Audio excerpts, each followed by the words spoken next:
Good morning. My name is Stapleton Roy. I'm the director of the Kissinger Institute on China and the United States here at the Woodrow Wilson International Center for Scholars. The Kissinger Institute was established 2.5 years ago, I guess, here at the Wilson Center as one of the regional institutes that are characteristic of the Woodrow Wilson Center. For those of you not familiar with the history of the center, it was set up by Congress in the 1960s as a living memorial to the only U.S. president who was a scholar, a renowned historian at the time, a former president of Princeton University. So we have the remarkable feature of being a completely nonpartisan institution, still partly funded by Congress in a town that has become highly politicized, so that we have been successful in maintaining the credibility of the purpose for which the center was established. The purpose of the Kissinger Institute is to try to improve our understanding of issues in U.S.-China relations. And certainly the topic that we will be addressing this morning, the question of where China is heading. What do the uncertainty, can we get a better understanding of the uncertainties about, is China heading for continued, sustained, rapid growth, or is it going to encounter a host of political and economic difficulties that may abort that process in some fashion? We're not going to get definitive answers to those questions this morning, but I think we will have a better context for understanding those issues. Our speaker has unusually good credentials for addressing these questions. Dr. Wu is a graduate of Fudan University in Shanghai, but she did her MA and PhD work in economics at Tokyo University in Japan. She's not well known in the United States, but in Japan she is quite well known because she has published extensively both books and articles in Japanese media. She is the chief senior economist at the Japan Research Institute and heads their consulting branch located in Shanghai. So she is a frequent, when she's not resident in East Asia, she is a frequent visitor even while being a public policy scholar here at the Woodrow Wilson Center to both Japan and China. Her principal focus has been on economic issues, but she always looks at economic trends and developments in their political context. And that's, I think, what's going to inform her presentation this morning. 3 years ago, I think she published a book in Japanese in Japan about prospects for democratization in China.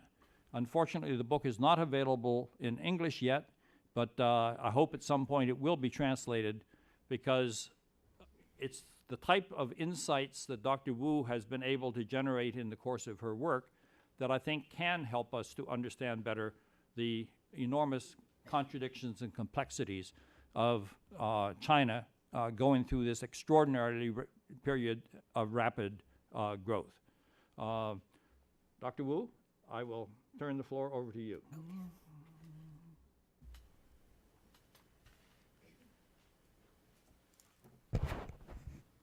Thank you very much, Ambassador Royer. And thank you very much for coming to my... I think you need to stand a little closer to the microphone. Okay. Thank you again for coming to my presentation today. Actually, in late June, I visited China and Japan for about 2 weeks. Please look at this slide first. I started my trip from Hangzhou in east, then go to Chongqing in southwest, and then Beijing in central north, and then down to Hong Kong, and then Shenzhen, and then back to Shanghai. And last stop was Tokyo. So, as all you know, entertaining guests with food is a signature of Chinese and Japanese cultures. I have tasted many authentic food during this trip. Talking with friends and enjoying delicious local food has always been not only a great pleasure, but also one of my most important sources to learn about the reality of the society that I was studying so far. So this trip is no different. What amazed me more than food, actually, during this trip in China was the arrogant behavior of some of those rich and powerful people toward money at the dinner table. For example, a friend invited me to dinner and ordered a bottle of wine that cost more than 10,000 Chinese yuan, almost about 2,000 US dollars. I tried to stop him, but he jogged back, saying that, "Don't worry about the money. It's not a big deal. I used to drink more than 10 bottles with my drinking buddies over one dinner. You guys who come from abroad really look like hicks." Interesting, what I saw in Japan later on the trip was strikingly the opposite. During my 2-day stops in Tokyo, I watched a TV show one night in the hotel. So the show's title is Surviving 1 Month with 10,000 Japanese yen, which is about $130, or about 700 renminbi, Chinese yuan. In the show, each of 2 individuals was given 10,000 Japanese yen. Each person was supposed to cover a whole month's expenses, including grocery, utilities, transportation, etc., except rent or mortgage. To give you an idea how much daily items would cost in Japan, I will give you some examples. A bottle of salad dressing is about 400 Japanese yen. A subway ticket in Tokyo is started from 160 yen. A sandwich sold in a convenience store like 7-Eleven is about 300 yen. And the utility bills, electricity, gas, water, etc., for a 1-bedroom apartment would be at least cost 5,000 Japanese yen. So normally, it would take at least 10 times more than 10,000 Japanese yen for a person to cover his or her daily expenses. It is almost unimaginable that one could last with this small amount for a whole month. Marvelously, the 2 individuals on TV showed exactly how they turned impossible to possible. Actually, I was deeply stunned, especially when I compared it to the 10,000 renminbi wine I enjoyed in Beijing. As a traveler, I know that it was a coincidence that I experienced such a striking contrast during this trip.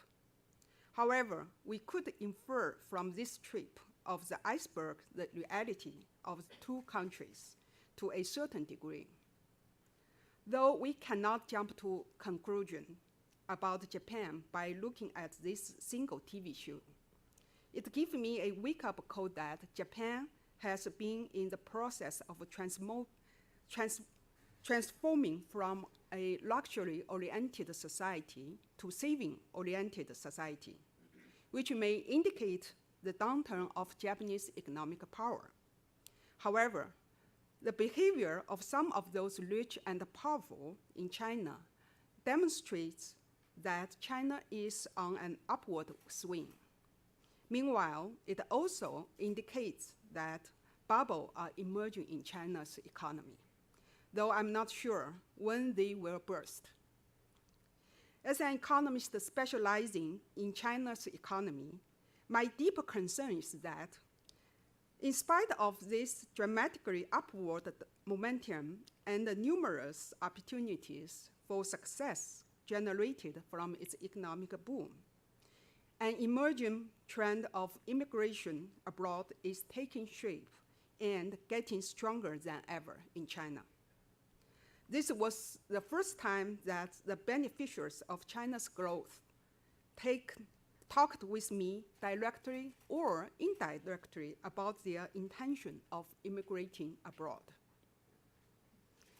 It seems that there are two very contradictory trends in today's China. On the one hand, as a result of China's rise to become one of the world's greatest powers, the Chinese elite group, especially those government officials who have political powers, have grabbed most of the fruits of the economic growth and enjoy their overnight rich luxury life. On the other hand, the certain percentage of them are seriously concerned about their future and considering if they should leave their comfortable lifestyle and their homeland. Some of them have already made their plans to go abroad. How should we understand this contradiction? This is what I would like to share with you today. As Ambassador Roy said in his remarks, today's theme is China at the Crossroads. That means in the near future, the possibility of China's rising to be one of the world's dominant powers by keeping its high pace of economic expansion is almost the same as the possibility of coming to a deadlock and eventually falling into chaos. Actually, it is largely rooted in the legacy left by the current administration headed by Hu Jintao and Wen Jiabao. Because during the Hu Jintao era, China has realized its country-long goal of revival, of becoming a major world power, if not a dominant power. However, the issues that may plunge China into chaos have come more seriously. How come? Two key phrases will help me to explain. One is two Chinas, and the other is identity crisis. The country that is named China, of course, is only one, as we all know. However, this name alone will not help us to correctly grasp the reality of China, especially if China is regarded as only one country. Look at this concept of two Chinas first from three aspects. First, China as a fast emerging power versus China as a nation that may not avoid possible collapse. Secondly, a China that is overly confident about its position versus a China that lacks confidence in its power to maintain social stability. And thirdly, a China as a nation with a wealth government and profitable state-owned enterprises versus a China with its wealth unconnected with its common people and weakening private sectors. For instance, as a result of government revenue increasing faster than overall economic growth, in 2010, the ratio of government's revenue to nominal GDP was 34%. Given that the total China's nominal GDP in 2010 was about 40 trillion Chinese yuan, or $6 trillion US. The Chinese government's revenue reached more than $2 trillion US in 2010. Moreover, this government fiscal revenue included only the revenue within its budgetary account. In Chinese, is 预算内财政收入. And state-owned banks' profit just covers the 4 largest state-owned banks. Beyond the budgetary account revenue, the government also has vast sums of revenues from non-budgetary accounts and so-called non-tax revenues collected from various enterprises and individuals. If all of those revenues are added up, the real proportion of government's revenue to GDP will probably reach more than 40%. Then let's look at the other keyword, identity crisis. I have been studying the Chinese economy for more than 20 years. However, I'm going to use identity crisis, a psychological term, to describe my views on China. Why?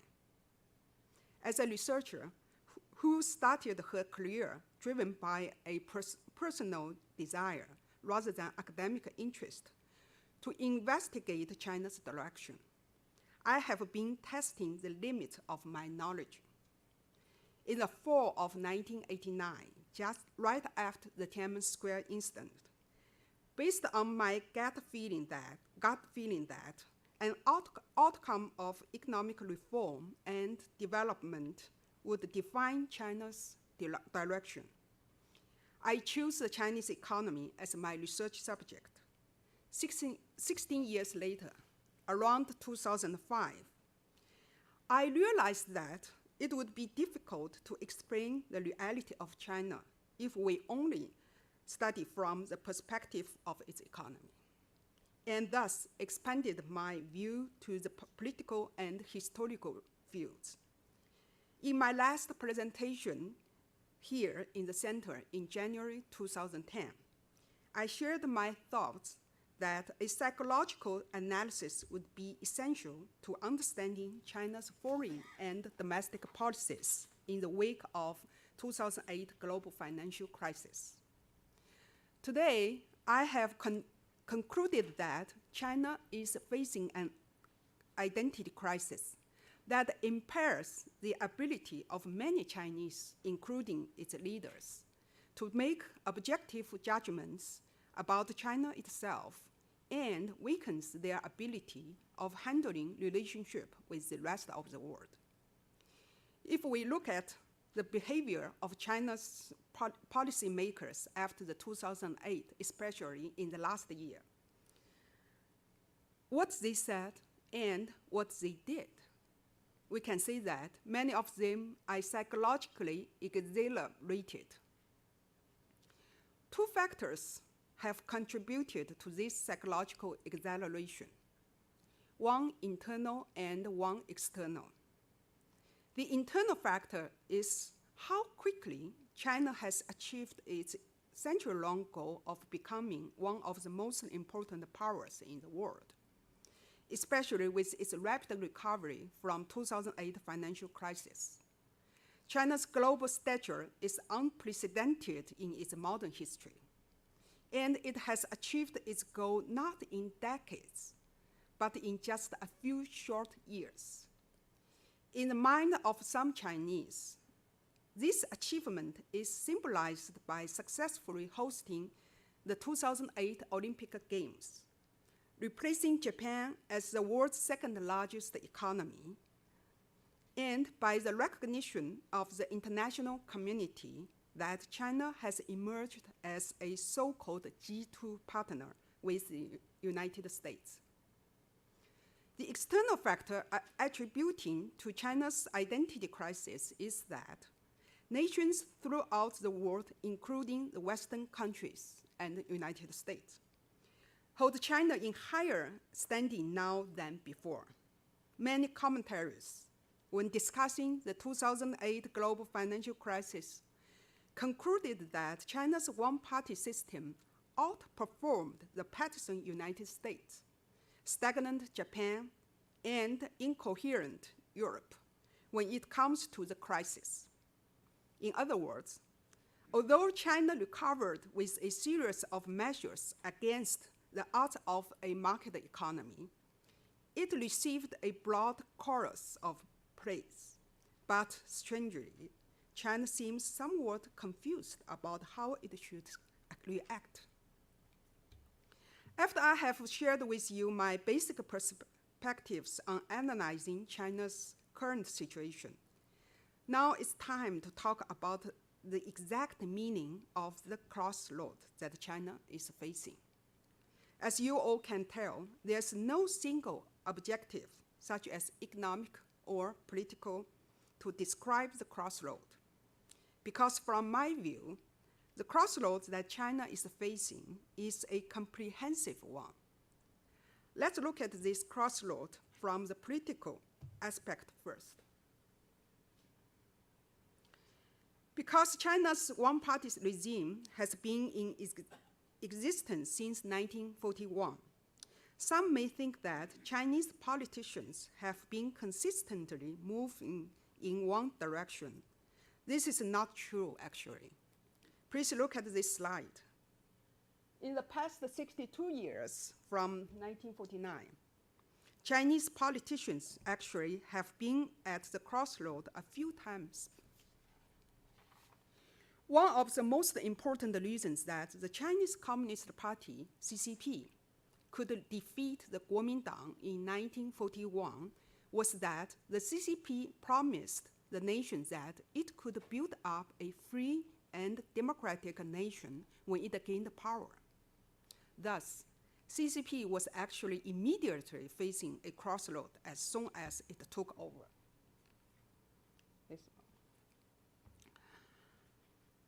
The hesitance at that time was whether it should establish a democratic system as it promised, or rather substitute a one-party system.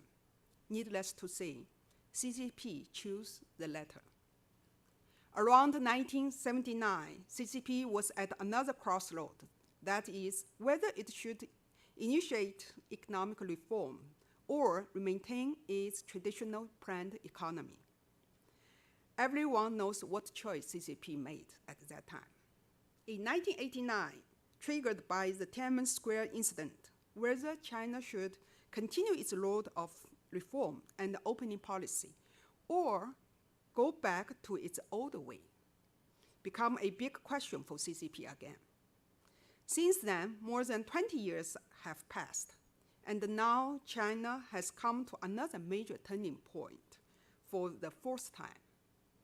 This time calls for democratization remains strong on the one hand, and on the other hand, just like it was more than 30 years ago, there has been an equally or even stronger appeal to revive the spirit of Mao Zedong and to reverse the reform and opening policy. So, which direction would China take this time? As you know, more than 30 years have passed since Mao's line was overturned in China. Regressing back to the Mao era sounds like a joke to many, but unfortunately, it's what's happening in China right now. Let's look at this development in more detail. In China, the color red symbolized the revolution. The movement for a return to Mao era could be considered a red whirlwind, which is sweeping through China right now. Please look at this slide. This is a picture of a concert. Can anyone tell us what kind of concert it was and when it was? It was Central China Television's 2011 New Year concert. The concert began with a choir singing "The East is Red," 东方红. The signature song worshiping Mao Zedong. What is interesting about this New Year concert was that not just "The East is Red," but all the songs in this concert were popular hymns glorifying Mao Zedong and the parties.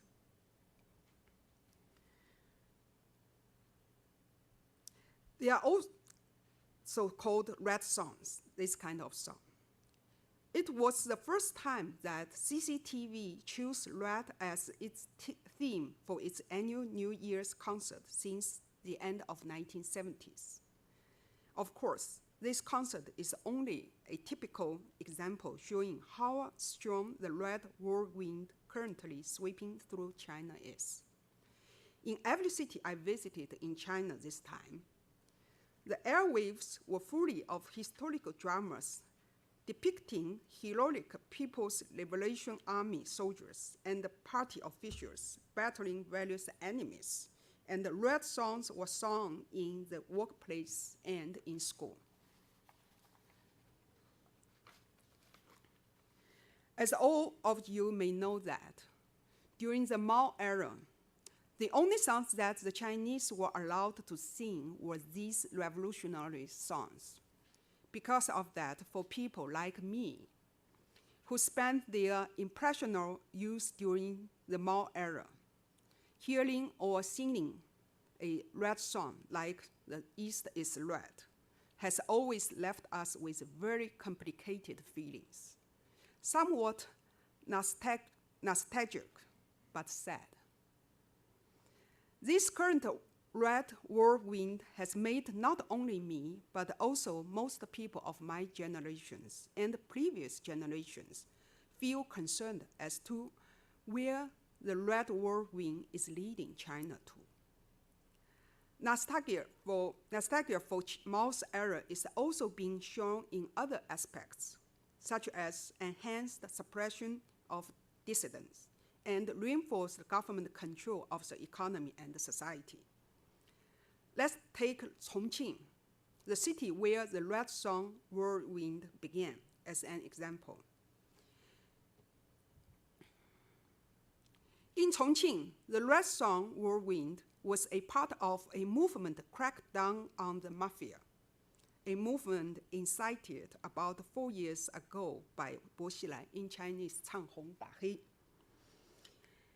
The city's party secretary, Bo Xilai is the city's party secretary. When he was transformed from Beijing, he started this movement. According to Chongqing News report, the purpose of singing red songs was not just limited to crack down on the mafia, but also for anti-corruption and comforting people's anxieties. One of the most famous Mao Zedong claims is that everything can be accomplished by spiritual power. So effect of singing red song is a typical example of this power. The movement to revive the Mao cult has also extended to the economic arena. Due to the time limit of this presentation, I won't go into the detail, but I hope you can get an idea from my description of Chongqing's new approach in its economic policies. Basically, it has three steps. First of all, the government nationalizes farmers' land by changing their residence registration from rural household to urban household under the name of reforming its residence registration system. Next, local government-owned companies transform the land taken from farmers into industrial parks. Finally, the local government uses preferential policies to attract investment from outside of China, including those from Hong Kong and Taiwan, and then turns those farmers who lost their land into cheap industrial laborers. Given the reality that red songs are resonating nationwide, the throwback to the Mao era can be seen at the central government level. Wu Bangguo, chairman of the National People Congress, is the leading age. For example, at this year's annual NPC meeting, he declared 5 no's. That is, no alteration of the ideology, no separation of powers, no bicameral system, no federal system, no privatization. And through declaring these 5 no's, making his voice the strongest one opposing political reform in Zhongnanhai, So far, we have seen one of the most notable trends that has appeared recently in China. However, while the movement of a throwback to the Mao era has been pushed by some powerful politicians and gained certain public supporters as a result of reform that has been implemented in the past 30 years, it is impossible that the whole China society would be dyed red as it used to be in the Mao Zedong era. In fact, there are also strong voices advocating China's transition to democratic society. The slide shown represents the liberal factions of Premier Wen Jiabao, whose frequent reference to the need for greater democracy and tolerance have been taken by some as support for political reform. Although there's no certain evidence to show that Wen enjoys support from President Hu, some elites, including certain members of the vested interest groups, such as Qin Xiao, the former chairman of China Merchants Group, one of most influential state-owned companies, and Liu Yazhou, political commissar of the National Defense University, have expressed their views strongly supporting political reform. By the way, both of them are sons of revolutionary heroes, so-called Taizidang. Not just the political and business elites understand how important the political reform is, but also other professionals and ordinary Chinese people do so as well. Thanks to the internet technology, the government is no longer able to suppress all public opinions. Weibo, the Chinese version of Twitter, emerged in recent years as the most popular and effective way for the Chinese to express their opinions. By the way, according to Xinlang, Sina, the company that operates Weibo, it has 140 million users and 50 million active monthly users. Xinlang also claims that it has 10 million new accounts created each month. Furthermore, the utility of the internet in promoting freedom of speech in China is not just limited to providing a window for ordinary Chinese to convey their voices. It has also given them the ability to exert public pressure to force the government to adjust its policies. Even in Chongqing, the city government cannot disregard this kind of pressure completely. For example, although there's no way to prove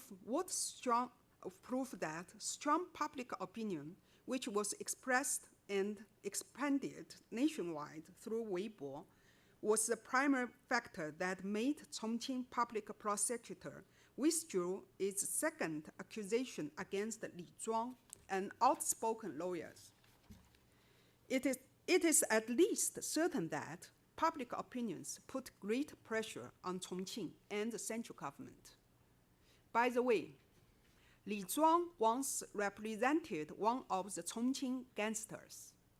After the defendant claimed in court to have been tortured by policemen, Li was charged with encouraging his client to lie and eventually was given an 18-month jail sentence. The most important evidence for this sentence is it seems like Li Zhuang, the lawyer, make like this posture to his client and encourage his client to lie like this. I don't know how to say it, just moves his eye. It's very funny in some ways.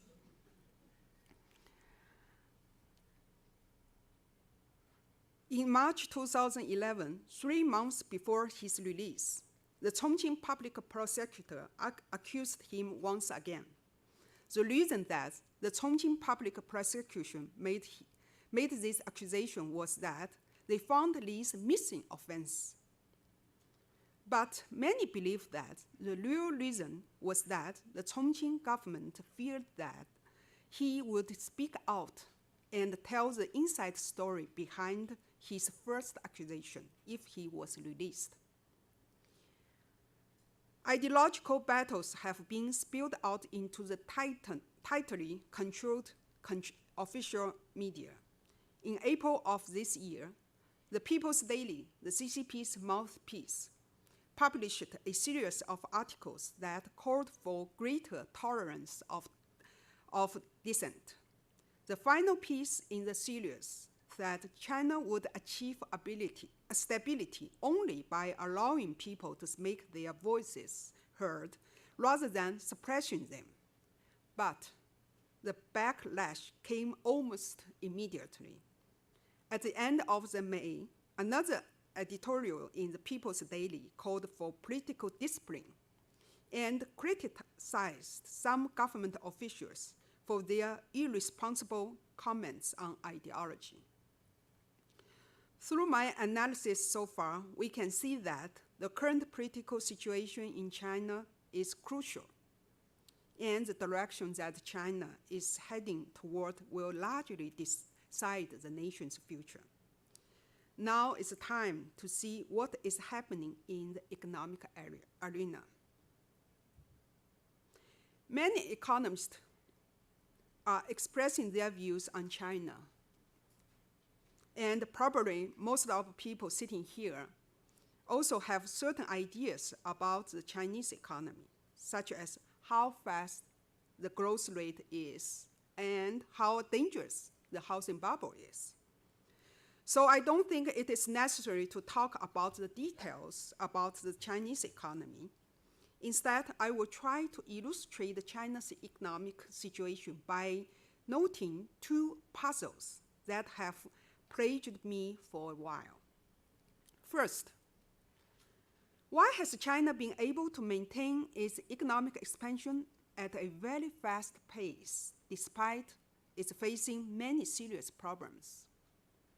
Second, why has China, a country that is supposed to have effective control on its policies with its one-party system, often not succeeded in achieving its important policy goals? Let's talk about the former first. It is not difficult to discover a mysterious phenomenon when we look back at the Chinese economy in the past 20 years. The risk that China falls into an economic crisis is high, has been the judgment that always comes with the individuals, including some Chinese leaders, as they talk about China. Certainly, as we learn from the history of development in many countries, many problems that China faced could lead the nation's economy to chaos. For instance, at the run of the century, around 40% of Chinese bank loans were non-performing. Yet, this mountain of bad loans did not cause any significant economic slowdown, undermine public finances, or derail economic growth. In fact, over the following decade, China's economy expanded rapidly. Its banks were cleaned up, listed on the world's stock exchanges, and were today ranked among the world's most valuable companies. As for the second puzzle, some of you may know that the transition from investment demand to consumer demand growth has been prioritized as the government's most important policy goal in China since 1998. Despite that, investment contribution to GDP is yellow part. In GDP has risen rapidly. That is to say, the Chinese government led the economy in the exact opposite way as it was intended. In other words, the ability of the Chinese government to control the economy actually is very limited. Thus, the claim that Chinese government-led economy is much better than market-oriented economies is no longer supported. Why?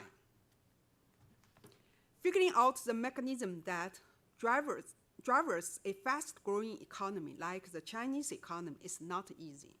I'm still trying to find a final answer.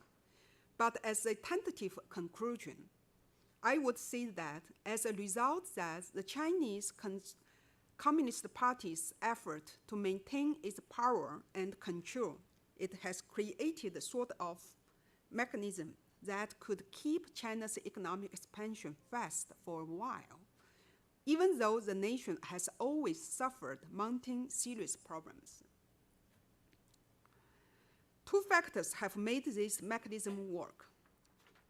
One is that the Chinese government has increased its fiscal revenue by imposing high taxes and executions and maintaining the monopoly of state-owned companies so that it could grab the fruits of economic growth in their hands and use this mounting revenue to stimulate the economy whenever it is necessary.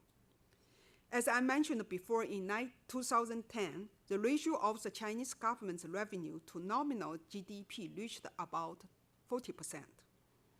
That's also the reason why the dependence of China's economic growth on investment has increased despite the government's attempts for over 10 years to transition its economic growth model from investment-led to consumption-led, since the easiest way for government to stimulate the economy is investment. Having a significant financial margin also made government's stick and carrot policy possible. As many of you may know that, two bullet trains collided in eastern China 2 weeks ago. Many lives have been lost, and the nation has been transfixed by the harrowing stories of the survivors. As a result of torrent of the public outrage which followed, the government quickly almost doubled its promise to give each family of each victims 955,000 Chinese yuan, about $140 each in compensation. Originally, the amount of compensation that the government announced only a few days ago was 500,000 yuan. Incidentally, the average Chinese income in urban area in 2010 was only 21,330 Chinese yuan. In the past 20 years, China has always faced the risk of falling into an economic crisis. Even if government-led economic growth can be maintained, someone must bear the cost of risk aversion. Who was that someone? Ordinary Chinese. This is another fact that has made China succeed in its economic growth. Throughout the above analysis, we can see that China's economic growth has been achieved at the expenses of ordinary people. Public discontent has increased, and the conflict between government officials and the public have escalated dramatically despite sustained economic growth. If premise of the above analysis is correct, what can we learn from it? My view is that in the short run, considering the investment capability of the Chinese government, the risk of economic stalling in China is limited. Instead of an economic crisis, a social or political crisis triggered by growing discontent of the masses rooted in the current economic growth mechanism may occur first. Then what caused have the Chinese people paid for this investment-led economic growth? Needless to say, it is very high. Here, let me take Qian Yunhui case as an example. Qian was a former village head in Wenzhou, one of the fastest growing cities in China. He was found dead on a truck on a load near his village on December 25th, 2010. In the past 5 years, Qian had complained that his village's land was illegally taken by government officials. As a result of his accusations, he had been sentenced 3 times. Because of this experience and the police's response to the accident, which killed him, villagers and feedback on the internet argues that he was assassinated by individuals directly related to the local government and the land developers. Incidentally, police arrested the villagers who witnessed the death of Qian and said that 4 men in armed guard uniforms forced him into the path of the truck. However, the government insisted that it was only a normal traffic accident. As you may know, in China, as long as the government doesn't change its conclusion, it is virtually impossible to discover and prove the truth.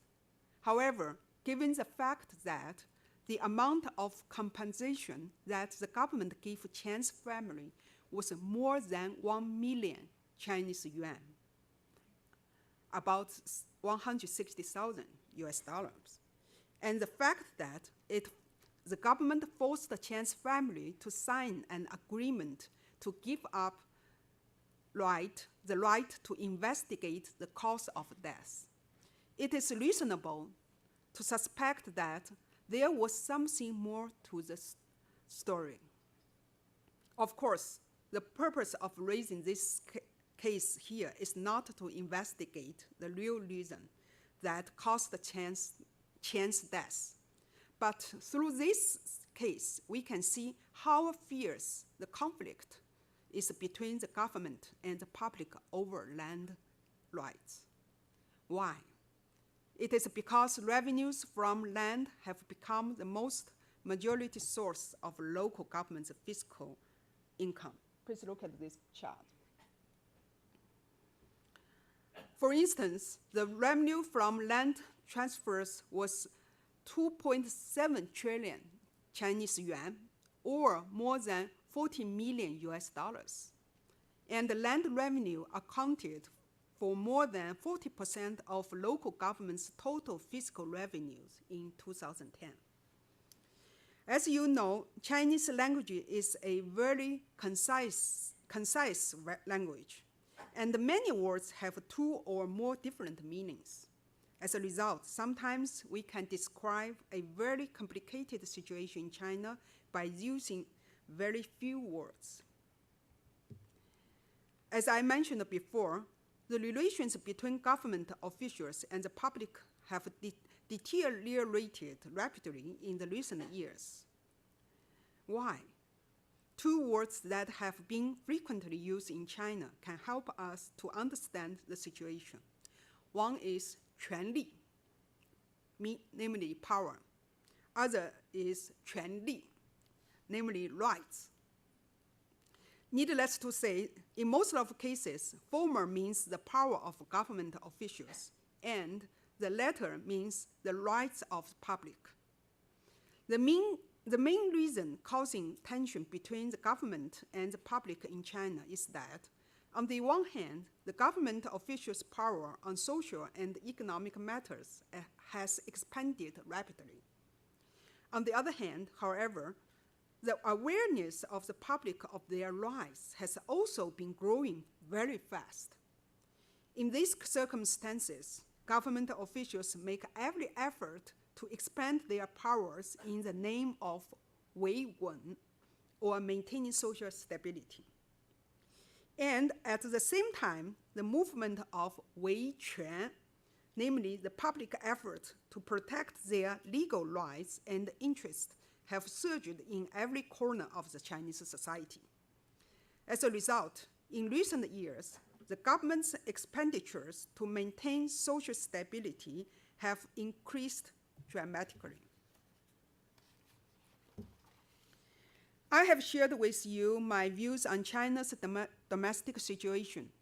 Looking back at China's approach toward international society in the wake of the 2008 global financial crisis, it is clear that China's way dealing with the rest of the world is also at a crossroad,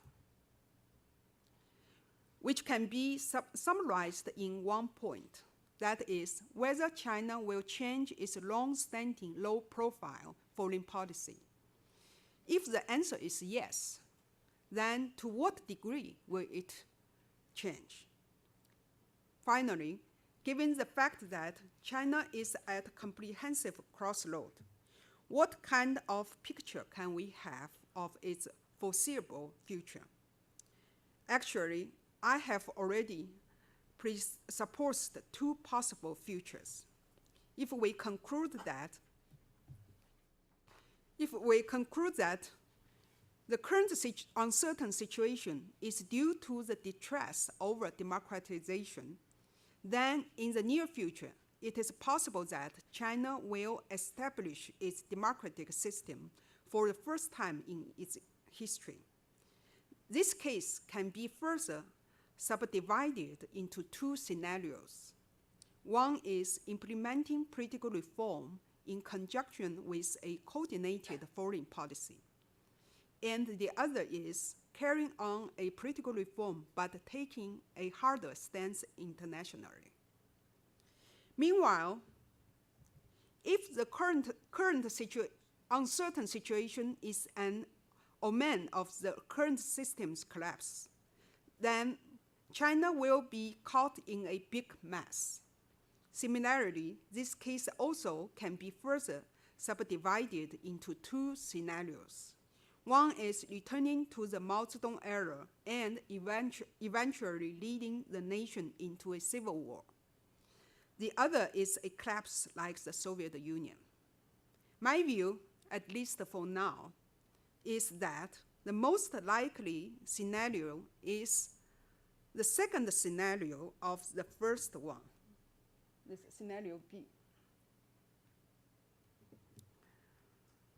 That is, China's political system will be democratized, but its approach toward international society will be more assertive. Specifically, I anticipate that in the near future, possibly before 2020, China will undergo a political revolution that will transform it from a one-party system to a democracy system.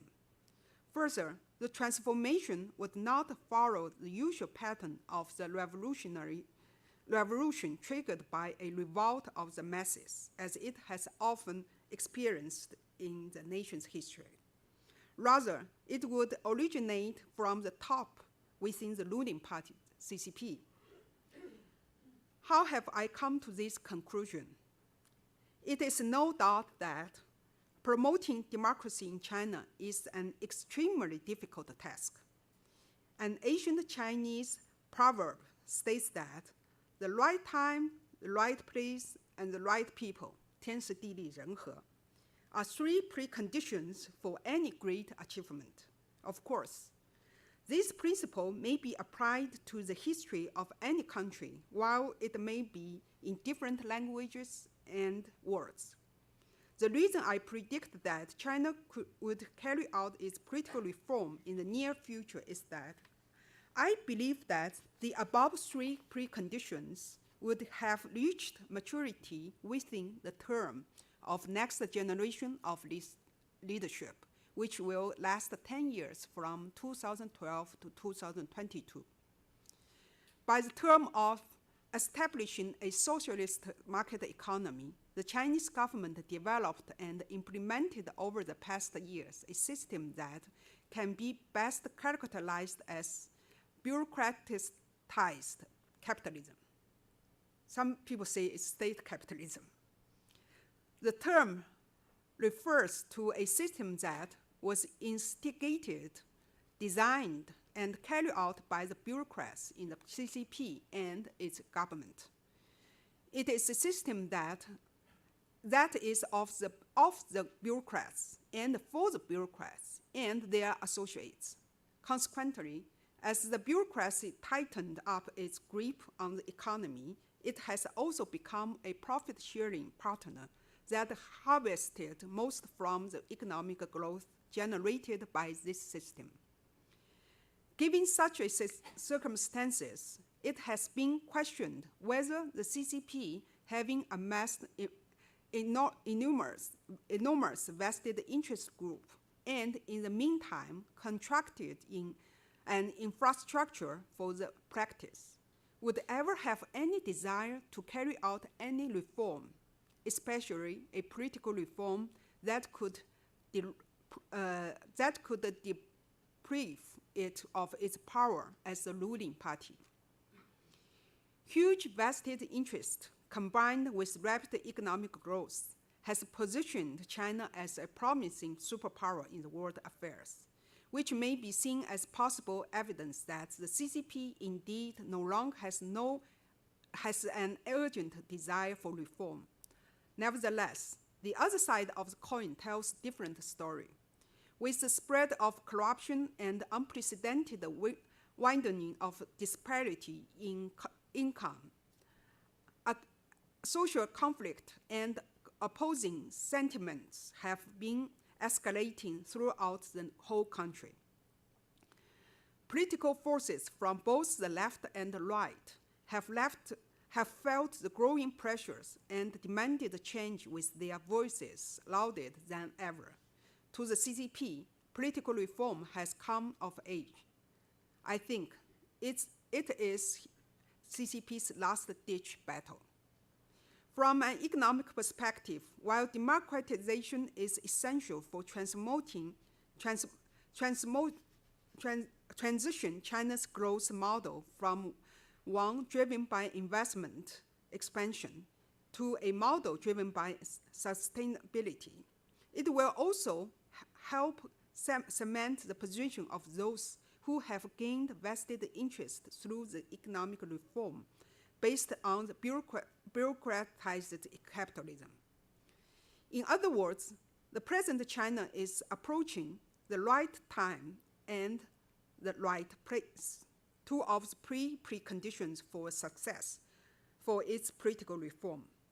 Given that political reform and democratization would be beneficial to both the CCP and bureaucrats and their associates of vested interest.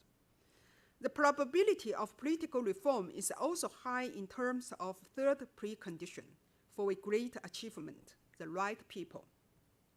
It is expected that a new generation of leadership would be born in 2012 to shape the post-Hu Jintao administration. Many leaders of this generation would be those who completed their higher education during the open door era, either in China or overseas. For this group, the ideas of democracy, such as freedom, equality, and human rights, are not just a concept, but an integral part of their own life experiences. In addition, the new leaders of the next generation spent their youth years during the Cultural Revolution.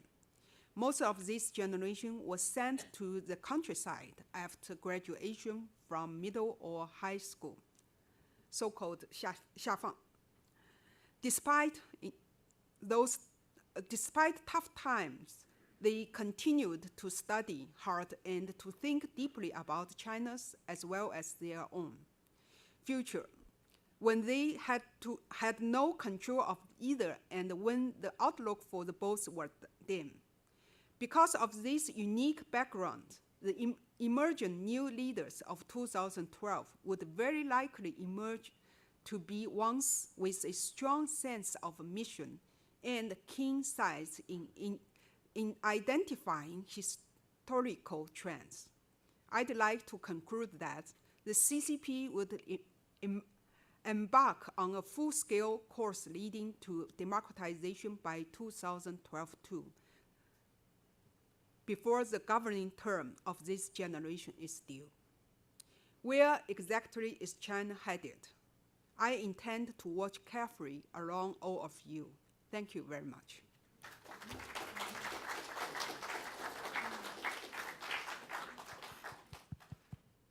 Would you like to take answers standing there, or would you like to sit down? Okay.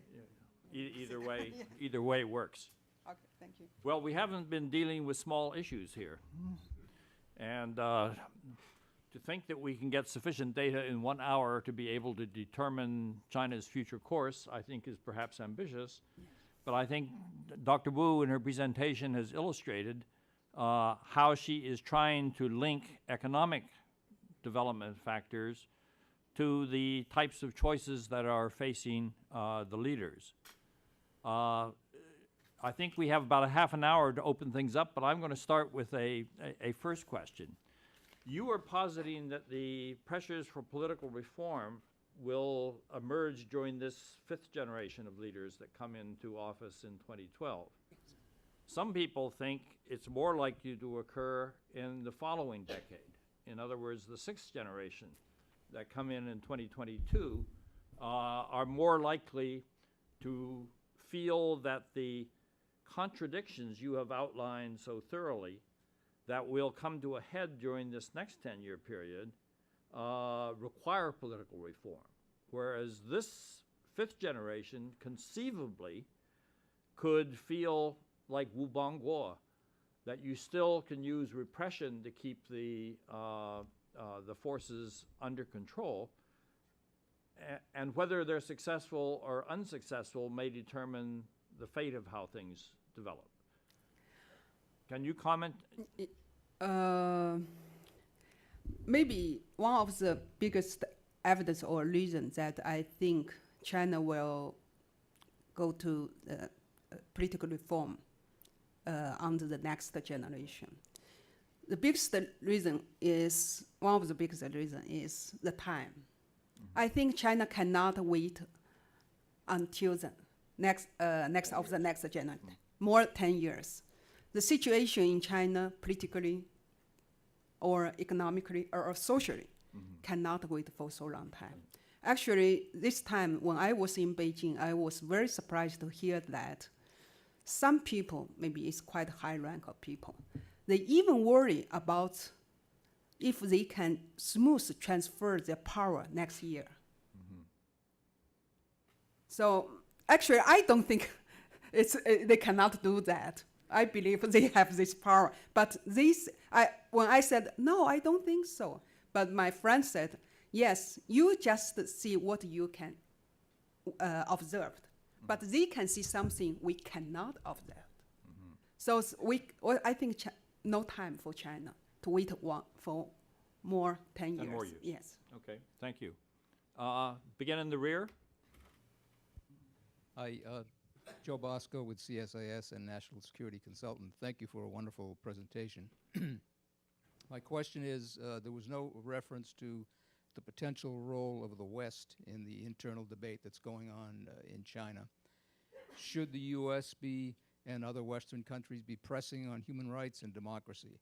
Does that strengthen the hand of the reformers and the moderates, or the hand of the hardliners who will then complain of Western interference? Or is it possible that it does both? In a subsidiary question, you did not mention the role of Taiwan in the thinking of the average Chinese. Is that an issue that the average person cares about, or is it a nationalistic issue that is stirred up by the government? Okay, the first question is I think it's very complicated and delicate for handling this issue, because as I mentioned, that China now is facing kind of identity crisis. Psychologically, it's not so stable. So in some ways, Western country, United States, should put some pressure to China. But the degree of pressure is very delicate, I think. If you put too strongly, it will maybe the effect will be opposite. But if you don't put any pressure, oh, China is great, like I came here, right, in 2009. Every people say China is great, China's economy, China's Communist Party is great. It's not good for China, it's also. So I think maybe the technique or should do something, but it's very carefully if we think about, or if we hope China go to a very smooth transition. Is it okay? About Taiwan. Taiwan is also very sensitive issue in China. It's quite difficult, especially from the public opinion, the perspective of public opinion, because maybe as a result of the education, I'm not sure. People, if thinking about the Taiwan issue, most of Chinese, at least in China, in Chinese, will think Taiwan definitely is part of China. So any policies against that principle, they will address very dramatically opposite of this one. But I think if we think about in the future, maybe after 10 years, people maybe will change their thought gradually. It's okay? Okay, yes, here. Please identify yourself. My name is Stephen Shaw. I thought it was a wonderful presentation, but I'm not clear. You've not stressed or mentioned nationalities and gender. Can there be meaningful reform in China unless the energies and talents of the non-Han people are allowed to express themselves, and unless women are allowed to rise to the full extent of their ability? Nationality, yeah, I just write one word.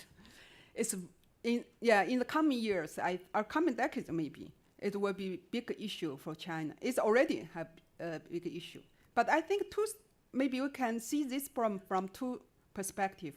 One is, as you said, is toward China's minority region, Xinjiang or Tibet. And another is toward the outside international society. Sometimes it's different, sometimes it's same. The former one is maybe similar with the Taiwan issue. Most of Chinese, at least now, definitely believe either Tibet or Xinjiang or Mongolia is part of China. So any policies against that, they will very strongly against that. The latter, attitude toward international society is a little bit different. It's more maybe complicated. But as a trend, I think maybe I said the most likely scenario will be second one is political reform, and on the foreign policy will be more assertive. So nationality, I think, will be stronger. As a result, that actually is conclude my my judgment that the nationality will be stronger than before to formatting China's policy. How about gender? Will women have to hold up half of the sky of political reform? I don't know these issues. I don't think so, yeah. You don't think so? I don't think so. Gender, so. Okay, yes. Randall Doyle, U.S. State Department. I'd like to ask you a question. I read somewhere recently that for the first time in 30 years, China has actually spent more money on domestic security, police, Yes. secret police, Yeah. so forth activities, than on external security, like with the military and what have you. And that seems to pretty much mesh with the reality of the last couple of years of the increase of a number of arrests and people being in prison for political dissent and speaking out and political reforms and all these type of things. You mentioned that you think, and Ambassador Roy touched on this a little bit, you mentioned that maybe 2012 might be a turning point of maybe the beginning of some type of political reforms, which really goes to the heart of the matter. In 2012, this serious change of politics in the standing committee and so forth. 7 out of 9 members are going to be new. supposedly Xi Jinping is going to be the new leader of the fifth generation. In your thesis, in your belief, is he capable of pulling off kind of a Mikhail Gorbachev type of process of starting to change the political process of China? Does he have that capability? Does he have that type of background, you believe, to be that individual? Or if things continue maybe to go badly in China, will he even be the successor to Hu Jintao? I don't know if I'm correctly get you immediately. Actually, I think political reform, the Communist Party will implement political reform. The most important, one of the most important reasons is pressure. If possible, they want to do that. If they can make the status quo, that's what they are doing now. Like this, this is that. They have already made every effort to make the current situation to be sustained. But I think it's come to the turning point. It will be difficult because one is, it cannot be to do like this way forever. And another is the current China situation already kind of revival Mao Zedong era. It's very dangerous. I think I'm not direct talk with Bo Xilai, but I think he also knows that it is dangerous for China. But why he used this way to this is a measure to do that is because I think it's power struggle. Because he knows he can gain certain support from public. Why? Because the current situation is very, in some ways, very hard for the certain people in China. So if a party don't do anything to change the status quo, it will be dangerous. It will be collapse. Well, I only, just one real quick thing. You did mention that there seems to be a growing, or at least a promotion of kind of a return back to Mao Zedong. Yeah. The kind of the red whirlwind. Yes. This goes right into the face of your basic answer here, that if there seems to be an undercurrent trying to return back to a Mao or Maoism, how in the world is these other elements of democracy, or at least some reform, going to take place if there seems to be this cultivation or promotion of returning to Mao Zedong's era? It seems like this is a very dangerous situation occurring in China right now, where you're going to have two huge forces colliding. Yeah, actually, Ambassador said, I published a book in Japan 3 years ago. The conclusion actually same as today I said. Actually, I asked me many times if I should change, adjust my conclusion, given the situation now, the Mao Zedong revivals movement. But I did, finally, I think I don't change because it's very dangerous. But in Chinese, in some ways, 物极必反, how to say that? If things go to extremely dangerous, it will come back to the opposite way. Mm-hmm. If people don't do like this current situation, don't know the danger. At first, it's quite interesting, that song. Actually, I said, because we always, when we are young, the only song we can sing is like this kind of song. Sometimes it's very interesting, make us. But if people think and really serious think about the past, it will feel that it was dangerous for China. People may be not satisfied, is very angry with the current situation. So they say, oh, Mao Zedong era is better. But if they serious thinking about if really Mao Zedong era is better, then they cannot understand it was not true. And if someone don't stop that trend, the dangerous thing will come to be reality. So maybe in Chinese it's 物极必反. I think in some ways is became the pressure for some leaders to make decision towards the next the change. The second half of the question really was, does Xi Jinping have the capability Yes. to carry out a political reform transition successfully? Gorbachev was mentioned. Well, I mean, in the Soviet case, Gorbachev failed to control the process. And the question is, if Xi Jinping agrees with your conclusion that you have to have political reform, does he have the capability to carry it out? Maybe we cannot say that's he. Maybe we should ask, does this the but generation? Do he and his colleagues? Yes, his say colleagues, he- yes. Actually, I think we discussed in Beijing this issue. It's not the capability. It's the result of the how to say the current situation. As I said before, if they don't change, they want to to change. But now I think maybe not. I think I was heard the answer of them, maybe not direct from Xi Jinping, is the best way to keep their interest is change. It's changed. It's change. It's not just only he. I think his group or how to say that this group of people. Yes. So also not Gorbachev may be a little bit different with China current situation because on some level some ideological struggle happened, but on some level very certain effort toward democratization have also made in China, even now. Even now. Yes. Okay.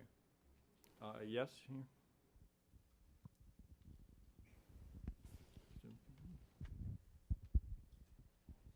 Hello, my name is Yoshiro Mukai. I'm with the CSIS. Thank you very much for your excellent presentation. Regarding the future of China, you presented 4 scenarios, scenario 1, 2, and scenario A, B. And my understanding is that if China is going to pursue political reform, I think they need more stable international environment. So I'm wondering why you took scenario 1B instead of scenario 1A. If you could explain the reason. Thank you. The difference between the two being the 1B has a hard international It's a line, foreign policy. as Yeah, opposed to yeah. one coordinated with the domestic reform. Yes. Yeah. It's related the question about nationality. Why China or why Deng Xiaoping made a low profile portfolio policy? It's because China was weak at that time. China have to be low profile, but the time is changed now. So I think it's difficult, it's difficult for government. Even the government want to keep the same line with Deng Xiaoping. It's already difficult. Yeah. Okay. Yes? My name is Louisa Zhang, and I work on China issues at the National Endowment for Democracy. My question is sort of a follow-up to this gentleman's question, which is, what do you think is the possibility of the Democrats in civil society on the left and the right coming together? 就是这个左右派合流的这个可能性，在公民社会里面左右派合流的那个的可能性。Because for example, Chen Zimin, who's a public sort of an opinion leader in civil society and a scholar, that's a theme that he's advanced, and there's been some scholars on the left and some activists who've sort of responded to that. On the other hand, that's something that the party obviously greatly fears. So if you can comment on that, thank you. So what's your is the left side and right side come together? You mean is it possible but of within that? civil society, if there are signs of that, obviously right now they're often split along policy lines. For example, the leftists would often support 薄熙来. Whereas the 右派, with their liberal democratic views, they often are at loggerheads with one another. You mean is there any possibility they come together? Yes, some kind of alliance. If you see as a faction, right side or left side, I think there's no possibility because if they come together, there's no value for them exist. But if you're talking about certain person, for example, even Bo Xilai, I think there's possibility they change their trend. Okay. Yes. Professor Baudelaire. Thank you.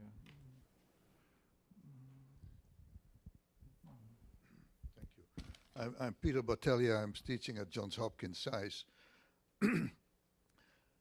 On the last question, what Bo Xilai really has in mind, I agree with you, and that's a comment more than a question, that there are things going on in Chongqing and in broader circles that are very hard to put your finger on or to put your arms around. Some people have referred to it as neo-Maoism. I know Bo Xilai. I've known him from the time that he was mayor of Dalian. I don't think for a moment that even Bo Xilai would like to reverse the market reforms of Deng Xiaoping. So we should be careful not to misinterpret the reference to neo-Maoism. There is, in my opinion, zero chance that we go back to anything like that period. That's my comment. Yeah. That's a personal observation. My question concerns what I heard you say, but I may have misunderstood you. Please correct me, that China's rapid economic growth has been achieved at the expense of ordinary people. I wrote it down. I may have misunderstood you.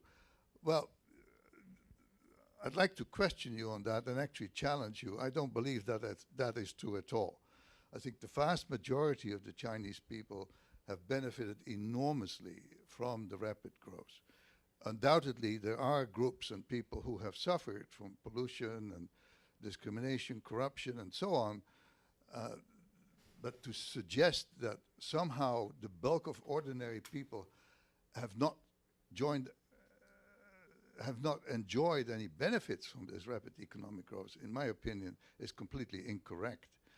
And related to that, I'd like to make a comment on the graph you showed with the rising share of investment in GDP and the declining share of consumption. Those are the facts. I'm not challenging those. But I believe it is incorrect to suggest that consumption growth has been declining. China's household consumption growth has been the fastest of any major country for the last several decades. We should not confuse a declining share of consumption in GDP with the absolute growth of consumption. And I would like to attach to that a further comment. The very fact that the government has not succeeded in changing the growth model towards a greater consumption-driven model is, in fact, it may have been a good thing for most people, because the rate of household consumption growth as a result of the growth model has been faster than would otherwise have been possible. There is a very big difference between consumption growth and the share of consumption in GDP. Many people confuse those two, and I'm afraid that I thought you were confusing it also. Thank you for your comment and challenge. Actually, you're right. I think if we compared, I think we should use absolutely term or relatively term. It's very different. If we use absolutely term to compare the people's life standard, you are right. Most of Chinese life standard is much, much better than before. But the problem is, on the relative term, they became poor and poor. Then if we thinking about political issue or social stability, the more important thing is not thinking about the certain number of people's income. For example, before it's just 1,000, now it's 10,000 or 100,000. It's not make a difference, I think. The problems, even people get their income maybe 10 times more than before. But if they feel angry, it will be problem. That's why the China, on the one hand, always GDP growth always almost 2-digit or more close to 10. But on the other hand, why the social unrest have so good? People in Chinese is 20碗吃肉放下碗骂娘. It's very, yeah, in some ways it's very good compared with in the past. It's good. For example, in Shanghai, I was studying in Shanghai about 30 years ago. Most of Shanghai families, the house is very small, very small.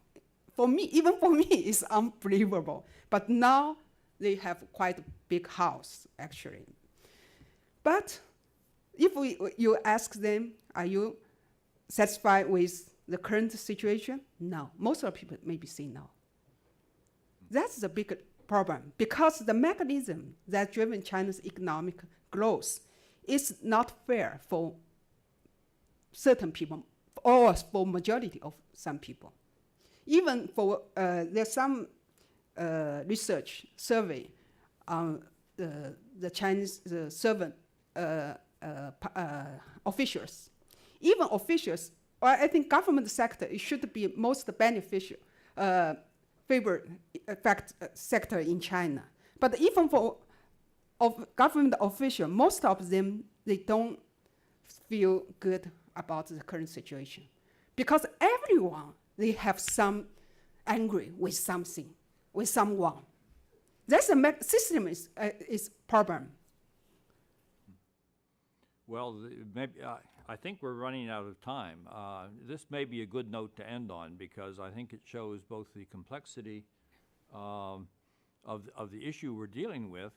And this last issue is interesting because, in a sense, you find discomfort with the way things are going, not only in China, but in Europe and in the United States and in other countries, which suggests that the international environment may actually be an important factor affecting the domestic Yes.